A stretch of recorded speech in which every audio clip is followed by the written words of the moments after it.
जय हिंद विद्यार्थियों, आप सभी का स्वागत है हमारे YouTube चैनल सफलता मंत्र कोचिंग क्लासेस में। मैं हूं नंदकिशोर विश्वकर्मा। कल के वीडियो में हमने अध्याय 1 की कुछ परिभाषाओं को जाना था। आज के इस वीडियो में हम कुछ अन्य परिभाषाओं को जानेंगे। हमारे इस वीडियो में आप लोग अंत तक जुड़े रहिए।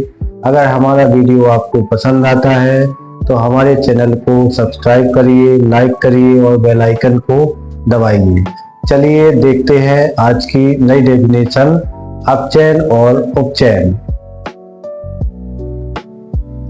चलिए देखिए, ये उपचयन अभिक्रिया है। उपचयन अभिक्रिया में क्या होगा, जब किसी पदार्थ में ऑक्सीजन की वृद्धि होती है। क्या होती है? ऑक्सीजन की वृद्धि होती है तो उसे अपन उपचयन अभिक्रिया कहते हैं। कोई भी पदार्थ है, रासायनिक क्रिया हो रही या अभिक्रिया हो रही, उसमें यदि ऑक्सीजन में वृद्धि होती है तो ऐसी अभिक्रिया को अपन उपचयन अभिक्रिया कहते हैं। एक तो एग्जाम्पल देख लेते हैं। जैसे हमने कॉपर लिया, क्या लिया? कॉपर लिया। कॉपर के कितने अणु लिए? 2 अणु लिए। क्या लिया? कॉपर लिया और इसके साथ में हमने ऑक्सीजन को जोड़ा तो ये बन जाएगा अपना कॉपर ऑक्साइड बनेगा। अब चूंकि यहाँ संतुलित करने के लिए कॉपर के 2 अणु हैं, ऑक्सीजन के 2 अणु हैं, तो यहाँ पर कितना लिख लेंगे? 2 लिख लेंगे। तो इस अभिक्रिया में क्या हो रहा? ऑक्सीजन आपस में जुड़ रहा, इसलिए इस अभिक्रिया को अपन क्या कहेंगे? उपचयन अभिक्रिया कहेंगे। अब दूसरी अभिक्रिया है अपनी अपचयन अभिक्रिया। कौन सी अभिक्रिया? अपचयन अभिक्रिया। अब ये किस प्रकार की अभिक्रिया होगी? अभिक्रिया में जब किसी पदार्थ में ऑक्सीजन का ह्रास होता है, इसका जस्ट उल्टा अगर कोई अभिक्रिया है और किसी पदार्थ में ऑक्सीजन का ह्रास हो रहा है तो उसे अपन क्या कहेंगे? अपचयन अभिक्रिया कहते हैं। यानी अभिक्रिया में जब किसी पदार्थ में ऑक्सीजन का ह्रास होता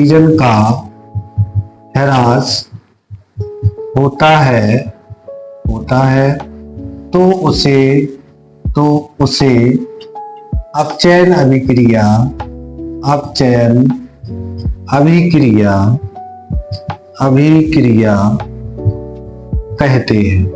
अभिक्रिया कहते हैं।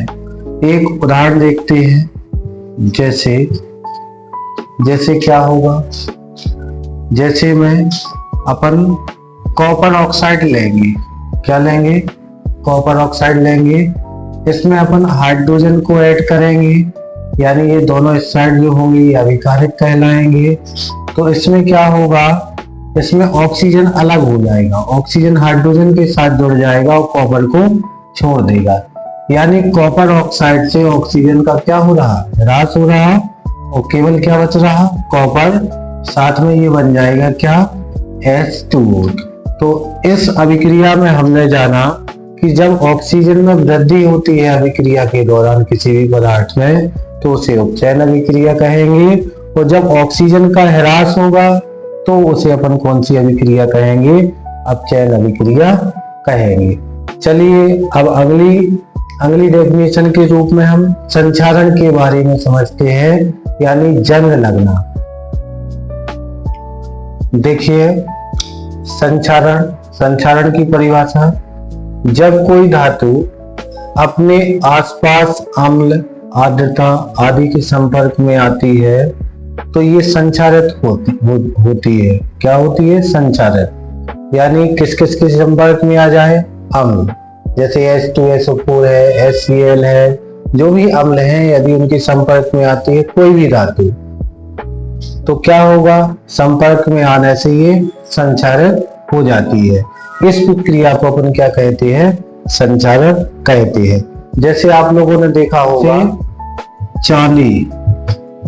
चांदी पर काले रंग की परत का होना, परत चढ़ना। और दूसरा जो हमने बोला है क्या है? कॉपर, जिसे अपन तांबा बोलते हैं ना, तांबा पर हरे रंग की परत चढ़ जाती है। तांबा पर हरे रंग की परत चढ़ना, ये कहलाता है धातु का संचारण। देखिए, आज हमने केवल आपको उपचयन, अपचयन और संचयन की परिभाषाएं बताई हैं।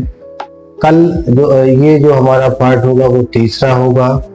कल जब हम वीडियो बनाएंगे तो चौथे पार्ट में हम जितनी भी परिभाषाएं बची हैं और कुछ प्रश्न हैं उनके आंसर हम आप लोगों को समझाएंगे।